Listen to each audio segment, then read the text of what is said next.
Hello students, welcome back Gajavakra academy. Myself Randeep Singh. Next हम आ चुके हैं एक्सरसाइज 8.6 पर और यहाँ पर हम क्वेश्चन नंबर 11 देखने वाले हैं। सेम कॉन्सेप्ट है जो अपन ने 10th में देखा था, डिट्टो एज इट इज। क्या कह रहा है? By Newton's law of cooling लगाना है अपन को। केक है जो कि रिमूव किया गया ओवन से 250 डिग्री फ़ारेनहाइट दे रखा है यहाँ पर, and left the cool at a room temperature 70 है। तो सेम कॉन्सेप्ट, सबसे पहले मैं लेट करूंगा यहाँ पर टेम्परेचर।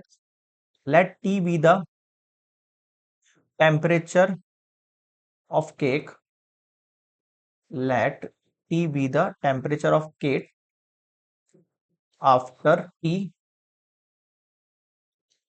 minutes। ठीक है। So by Newton's law of cooling. अब देखो न्यूटन्स लॉ ऑफ कूलिंग क्या कहती है हमें कि dt upon dt equals to negative K T minus जो गिवन टेम्परेचर, मतलब आउटसाइड रूम टेम्परेचर, वो कितना है 70। उसको यहां कर दो 70 डिग्री फ़ारेनहाइट करके। ठीक है, यहां तक समझ में आ गया। अब वही नीचे भेजो उसको, D T upon T minus 70 equals to K, और यहाँ D T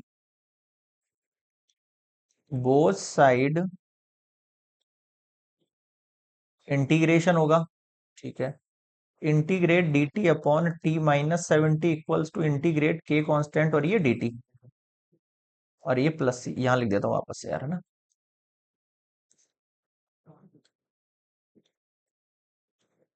D T plus C. अब आंसर कितना होगा देखना है इसका, log T minus 70 equals to K T plus C. ये आपकी फर्स्ट इक्वेशन है। अब इस फर्स्ट इक्वेशन से क्या उखाड़ना है अपन को? ज्यादा कुछ नहीं, इनिशियली स्टेप निकालनी है सबसे पहले, इनिशियली टेम्परेचर पे। चलो, अब देखो इनिशियली पे इसने क्या बोला है कि केक को जब मैंने रिमूव किया ओवन से तो उसका टेम्परेचर 250 डिग्री फ़ारेनहाइट था, यानी कि एट इनिशियली टी की वैल्यू 0 है और टेम्परेचर की वैल्यू है 250 डिग्री फ़ारेनहाइट। अगर मैं इसको अप्लाई करूं यहां पर, तो लॉग 250 माइनस 70 इक्वल्स टू के 0 प्लस सी। 250 में से 70 जाएगा, कितना बच जाएगा आपके पास? 180 बच जाएगा ना। एक मैं यहाँ पर ई लगा रहा हूँ। ये आपकी इक्वेशन 1 है, ये आपकी इक्वेशन 2 है। Put equation 2 in equation 1। ठीक है, log T minus 70 equals to, ये कितना हो गया आपके पास, के टी। ठीक है, सी का वैल्यू कितना है? Log E 180। ये वैल्यू यहां जाएगी, बिल्कुल जाएगी। Log T minus 70 minus log E 180 equals to K T. ठीक है, अब क्या होगा देखो, log E T minus 70 upon 80 ऐसे करेंगे, इक्वल्स टू के टी। यहां तक क्लियर है सबको? इस इक्वेशन को देख के बताओ किसी को डाउट लग रहा है? बोथ साइड एक्सपोनेंट ले लो ना, बोथ साइड एक्सपोनेंट ले लेते हैं अपन, है ना। वहां पे यार एक सेकंड ना, ये माइनस के था ना यहाँ पर यार,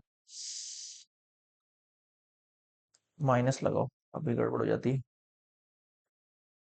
माइनस है ना, यहाँ माइनस है, यहाँ माइनस है, यहाँ माइनस है, यहाँ माइनस। बोथ साइड एक्सपोनेंट लगाऊंगा तो आपको पता है, अगर एक्सपोनेंट की पावर लॉग है और फंक्शन है तो उसका आंसर केवल वो फंक्शन होता है। यहां पर e की पावर माइनस के टी बचेगा as it is. Okay, so this is your third equation. Clear है यहां तक सभी को?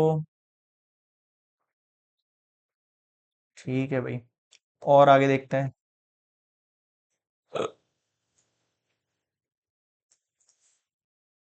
अब ध्यान देना ना, अब लास्ट स्टेप आ गई अपने पास। अब ये बोल रहा है भाई, after 30 minute the temperature of cake is 150। Okay, sorry, after how much time will it take 100 degree. तो सबसे पहले ये कंडीशन देखेंगे, अगर टी 30 मिनट्स है तो आपका जो टेम्परेचर ऑफ केक है 150 बन जा रहा है। तो मैं यहाँ पर 150 माइनस 70 अपॉन 80 कर दूं, और e की पावर माइनस के और t की वैल्यू 30 कर दूं। 150 में से 70 गया तो कितना बचेगा आपके पास? 80 बचेगा। और नीचे 80 नहीं है, शायद 180 है नीचे। हाँ यार, 180 है ये, है ना। हाँ, log ई का वैल्यू अपने पास कितना आ रहा था यहाँ पर 180 तो आ रहा था सी का वैल्यू। फिर सी का वैल्यू अपन ने यहाँ पर पुट किया था, ये वैल्यू इधर आया, फिर ये नीचे आया, 1 लगाओ नीचे यार, है ना। जब भी देखो कट के सारा पूरा का पूरा 1 ही आया था यहाँ से। ई की वैल्यू -30 के आ गया मेरे पास, जीरो से जीरो कट करके मैं इसको थोड़ा छोटा बना सकता हूँ टू की टेबल से। तो 2 4 8, 2 9 18, तो 4/9 इक्वल्स टू ई की पावर -30 के हो जाएगा। यहां तक क्लियर है। इसको आप फोर्थ इक्वेशन नेम दे सकते हो। आगे, इफ, अगर आपका how much time will it take to temperature, अगर आपका टेम्परेचर जो है वो 100 डिग्री फ़ारेनहाइट है और आपका टी आपको फाइंड करना है, तो क्या करेंगे, ये वैल्यूज आप इसमें पुट करो, यहां पर आ जाओ। इस टी की जगह अगर 100 हो गया है, -70 एज इट इज है, अपॉन में 180 एज इट इज है, ई की power -k as it is है, और ये वाला टी फाइंड करना है। तो देखो इस अलग से जो वैल्यू दे रखी है, मैं उससे ये वैल्यू कैसे बना सकता हूँ वो बताओ आप। समझ रहे हो क्या कहना चाह रहा हूँ। भाई मुझे, मेरे पास वैल्यू जो है वो -e⁻30k की है, बट यहाँ पर 30k है नहीं, तो एक काम करते हैं, ऊपर नीचे 30 से मल्टीप्लाई कर देते हैं। ठीक है, पहले तो इधर आ जाओ, 100 में 70 किया तो 30 बचेगा, अपॉन में कितना है, 180 है। ये ठीक है। ई की पावर, अब देखो ये वाला 30 और ये वाला माइनस के मैं एक साथ ले लेता हूं, कैसे लूंगा,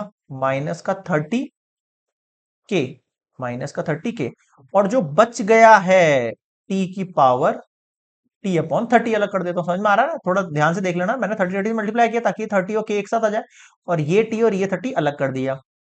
ठीक है भाई, 30, अब इसको कट कर सकते हैं, 3 6 18 हो गया ये तो, 1/6 लिख दो डायरेक्टली, है ना। यहाँ आप डायरेक्टली 1/6 लिख दो। अब देखो ई की पावर -30k का वैल्यू कितना है भैया, 4/9 है, और ऊपर पावर में कितना है, t/30 है। मुझे बताओ यहां तक की स्टेप में किसको डाउट है भाई, बिल्कुल आसान स्टेप है, सेम है लास्ट वन की तरह ही।